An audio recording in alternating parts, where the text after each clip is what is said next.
Okay, let's run a little thought experiment together. Now, this is a scenario that sounds like it's straight out of a movie, but what it really does is pull back the curtain on just how fragile our modern world actually is.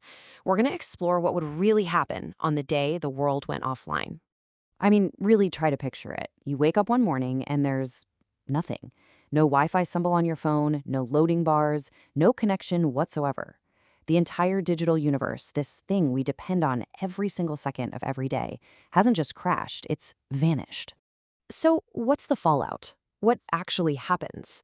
Well, the answer is way more complex than you'd think. The effects would ripple out, starting from your bedroom and spreading across the entire globe with, honestly, terrifying speed.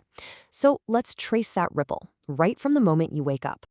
So, before you even have a clue about the global catastrophe that's unfolding, the first signs of trouble start to pop up in the most ordinary ways. Your own personal world is the very first thing to go offline. First off, that smart alarm that synced to the cloud, yeah, it never goes off. Your whole smart home setup, the lights, the coffee maker, it's all just a bunch of dumb, disconnected plastic and metal. The very first thing to go is convenience. You instinctively reach for your phone, of course, but it's basically a paperweight. There's no morning scroll through the news, no checking messages from your friends, no seeing what happened overnight. Just this weird, eerie silence. And it's not just that you're missing information, it's a feeling of total, sudden isolation. Okay, so you decide to head out, maybe try to figure out what in the world is going on, but then it hits you. How do you pay for anything? A coffee, a bus ticket? Your credit cards are useless because they can't connect to the bank's servers. Your phone's tap to pay? Forget it. All your money, which, let's be honest, is mostly just digital data, is completely and totally gone. And then, as you step outside, you start to realize that your personal problems are just a tiny, tiny symptom of a much bigger breakdown. The very systems that keep your city running are starting to fail, one by one. And this, right here, shows the massive gap between these two worlds. I mean, we live in a reality of instant, global everything. But you take that away, and society basically travels back in time overnight. We're left with these local analog systems we've completely forgotten how to use. Communication shrinks to whoever you can shout at. Commerce becomes, what do you have in your pockets?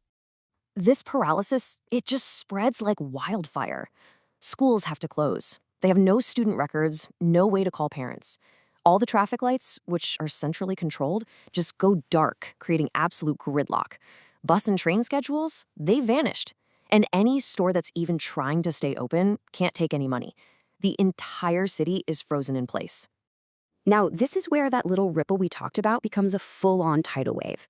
Because the local paralysis we just saw, it's happening in every single city all at once. And those huge interconnected global systems that hold our entire civilization together, they start to completely unravel. The speed of this collapse is just breathtaking. Within the first hour, all international communication is severed. By hour 6, the entire global air travel network, which needs constant data for navigation, scheduling, you name it, is grounded. By lunchtime, the world's financial system is frozen solid. And by the end of just one single day, the supply chains delivering food, medicine, and fuel are broken. That threatens the most critical infrastructure we have. The reason everything happens so fast is because of a concept called systemic failure. You see, the internet isn't just one system. You have to think of it as the connective tissue for all the other big ones. Finance, energy, healthcare, transport. They're all dominoes, all lined up. And the internet is the one thing keeping them all from falling. You knock that first one over, and the whole line goes down. The financial sector would get hit first and hardest, no question, mainly because modern money is really just data. But the hit to healthcare would be absolutely devastating. Patient records, coordinating equipment, pharmacy supplies, all of it gone. And our power grids, which need constant data to balance supply and demand, they'd become dangerously unstable. The modern world as we know it simply could not function.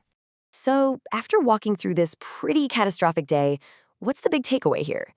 This isn't just about scaring ourselves. It's actually a really powerful way to see the world we've built for what it is.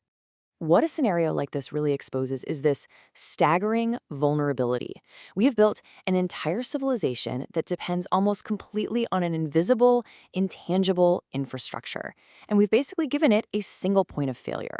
We've forgotten how to use paper maps, how to do business with cash, how to just function without being connected all the time. We let our backup systems just fade away. And in doing that, we've made ourselves incredibly fragile. And I think that's the real question, isn't it? Our whole world runs on a system we can't even see. So how strong is it really?